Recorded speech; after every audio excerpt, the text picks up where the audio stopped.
स्पर्धक विद्यार्थी मित्रांनो, महाराष्ट्र गट सेवा संयुक्त पूर्व परीक्षा 2021चा गणित प्रश्न आहे. दोन ट्रेनच्या वेगातील फरक 2:5 आहे.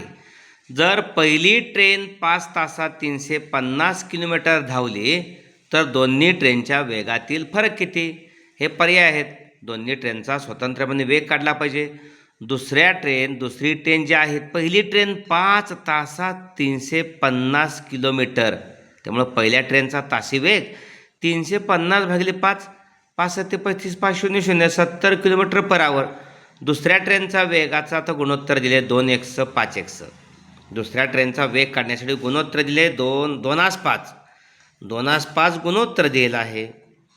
त्यामुळं पहिल्या ट्रेनसाठी 2x आणि पहिल्या ट्रेनसाठी 5x. ओके. त्यामुळं आत्ता आपण बघितलं, पहिल्या ट्रेनचा वेग तासी 70 किलोमीटर पर आवर, म्हणजेच 2x बरोबर पहिल्या ट्रेनसाठी 2x बरोबर 70. त्यामुळं 2 पलीकडे जाऊन 70ला भागले 35, xची किंमत 35 आली. दुसऱ्या ट्रेनचा वेग 5x बरोबर 5 गुणिले 35, 175 किलोमीटर पर आवर.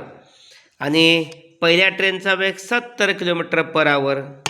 त्यामुळं वेगातील फरक 175 वजा 70, 105 किलोमीटर पर आवर हा वेगातील फरक आहे. अचूक पर्याय या ठिकाणी नंबर 4 आहे. ओके. अशा पद्धतीनं अचूक प्रश्न सोडवा. विचारपूर्वक सोडवल्यास आपल्याला अचूक पर्याय मिळतो. धन्यवाद.